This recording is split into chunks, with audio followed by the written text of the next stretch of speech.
So let's talk a little bit about, and what a great time to talk about emotional wounding. I know that people are, HSPs especially, highly sensitive people are really impacted, especially those that are scoring high on my sensitivity scale, like I am high up there. And we really have a tendency to absorb pain around us. We absorb the world's pain. And it can be difficult. And I also wanted to give sort of an example, some examples of emotional wounding, right, Willow? Let's give some examples. Yeah, absolutely. That sounds great. I'm so pleased we're diving into this topic. Yeah. So things like painful world events, images that we're seeing on the news, discrimination, hatred, some negative social media experiences. Things like, many of us have experienced a death or pain of loved ones, and I'm including animals and even trees. A lot of us are very connected to trees. And even, this might surprise you, but even negative self-talk and criticism can be emotionally wounding for us. If we're having self-criticism, it can be emotionally wounding. And of course, health issues, and including, physical health and mental health challenges can all create emotional wounding, right, Willow? Yeah, absolutely. Absolutely. And I think it's so helpful for us to openly talk about this, because I think for much of us as HSPs, we tend to struggle alone with this. We feel sometimes that, it can alienate us a little bit because we're experiencing things so deeply, and we think, why is this is affecting me so much? And like sometimes, almost like we get embarrassed to talk about that. So I think it's really important for us to normalize this a little bit, and just to help us, all of us, to realize that this is normal for us. And there are ways that we can help and manage this. And as you say, there's so many different ways, different things that can affect us, and for us to be aware of that. How many of us have felt like the way that we react or the way we experience something is really different than a lot of people around us? A lot of us have gotten messages that there's something wrong with the way we're experiencing that. And I want to validate that. I think that's a big part of our hopes today, is that, we're talking about things from high level sensitivity, and being, 20% of the population has high sensitivity, but I'm even talking about the top 5%. I think a lot of us in the sensitive empowerment community are probably top 5% sensitivity, way up there. So even our experiences would be different than those lower on the scale. We care very deeply, and we quite literally feel to the extent that we do. And isn't that beautiful? Isn't that wonderful that we have that capacity to want to help and to want to do something about it, because of this capacity that we have to feel so deeply? Absolutely. And I've always believed this, that it's HSPs that are going to make a difference in the world, because we feel things so deeply.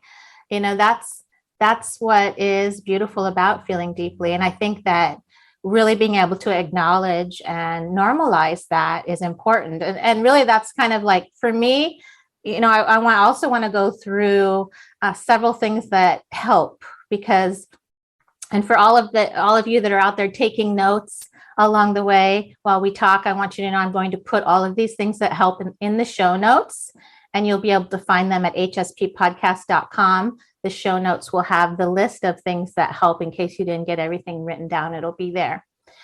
So one of the things that I want to start with is that, and this is a new concept for some people, some of you in the community have definitely heard me talk about it, but thinking about emotional injury as the same as physical injury, in the sense that it involves a time of care and nurturing healing. That's a big one, right?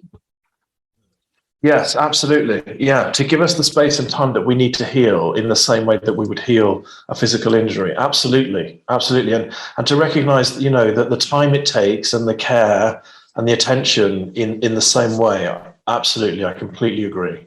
And that's important to acknowledge. So if we're getting messages from other people that the way we're responding is wrong, let's not listen to them. Let's listen to the other HSPs that experience this in the same way. Yeah, Lynn is making a comment too about passing a snail and needing to stop and help it. Oh my gosh, I do the same thing. I was like, if I see a snail on the sidewalk, I'll have to like set it off to the side so nobody steps on it. Yeah, this is our real experience as HSPs. And I love that we're talking about it. So some more things is really just to lovingly acknowledge the emotion. This is a big one for me because I know I didn't used to be able to do this. I didn't used to be able to think of my emotional wounding in the same way as physical wounding. I didn't think of it as something that I could lovingly acknowledge. Instead, I used to be at a place where, and I think a lot of us are like that until we do this kind of deeper work and understand our traits, spend time with HSPs, is thinking there's something wrong with how we experience things, that it's so intense for us. And then we have possibly in our upbringing, we've been told, why are you reacting that way? Why are you so sensitive? What's wrong with you? It's not that big of a deal. So you get these messages that you're feeling something so extreme inside of you, and you're being told, you're invalidated for that experience. So, I think a big mission for me and Will is that we want to validate these experiences. This is how we experience the world too. And, things like checking in with your inner child with self-compassion and, how we might respond to children. If we see a child hurting, we're going to be loving, caring, gentle, patient, compassionate. These are things that we can train ourselves to be towards ourselves. And I had to train myself. And I know when I went through, I'm coming out of some health challenges that I had.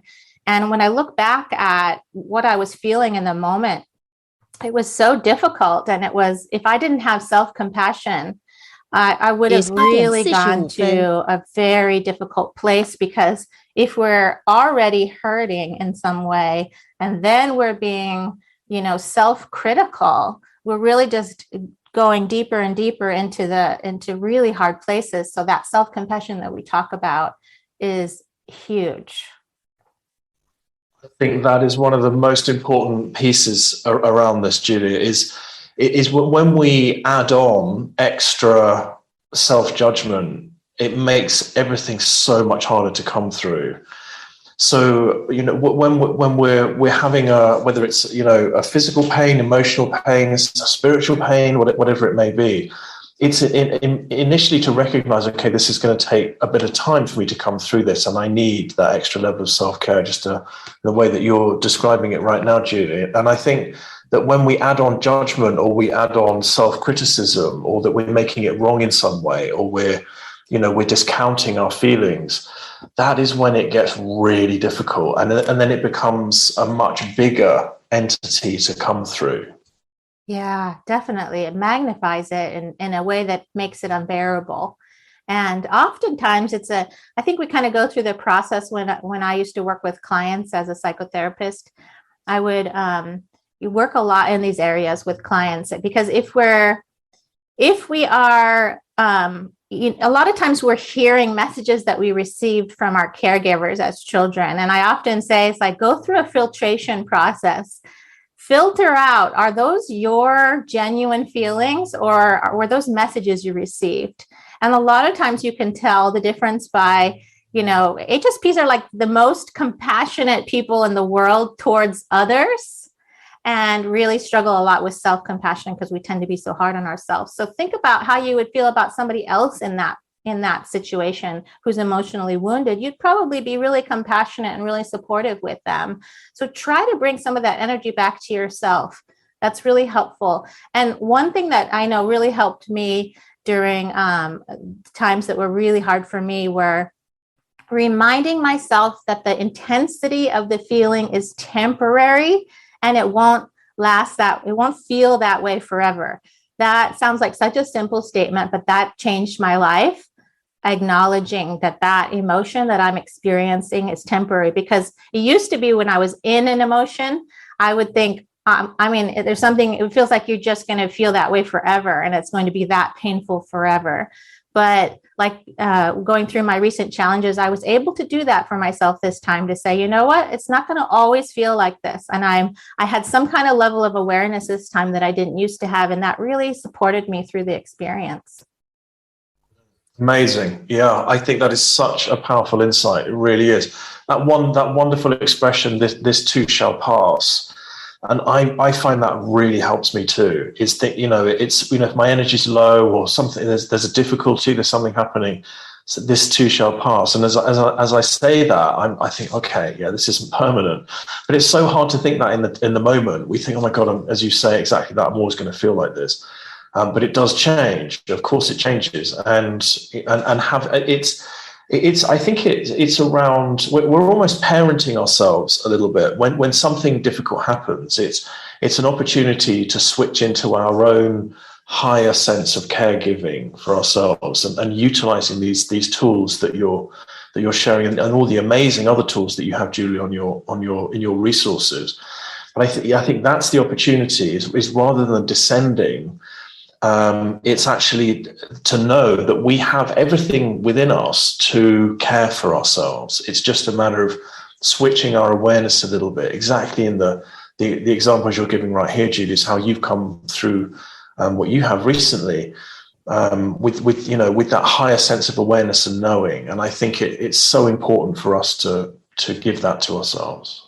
Yeah. And, that was part of my experience too, was I felt everything so intensely, and I had so much suffering in my early life that it became really important to me to create resources that help other sensitive people. And that's one of the things that shows up the most in our community, in our sensitive empowerment community, is that a lot of people say when they join that they're kind of surprised at how comfortable it is to be able to, feel this sense of belonging with people who get it, and to be able to talk openly without having anybody say, like, invalidate you. To be in a situation that's validating is life-changing, and really accepting ourselves as deep feelers. And I like to think of it in terms of the ebb and flow of nature and accepting your flow. That's something that's been big for me. Like, I tend to get really low energy in the winters, and that I used to get so upset with myself that I was experiencing life like that. And then I started looking at the trees, and I was thinking, wow, they all lost their leaves. They're in this sense of dormancy. And it's so interesting that I cycle in the same way. And I started thinking of it more in the cycle of nature. So as soon as spring comes and all those blossoms are out, I start to have my energy back and I start to feel better. And so what if I could just simply accept my ebb and flow of nature instead of being hard on myself? I'm not hard on the trees that are losing their leaves and all the plants that go into dormancy. We're not hard on that, right?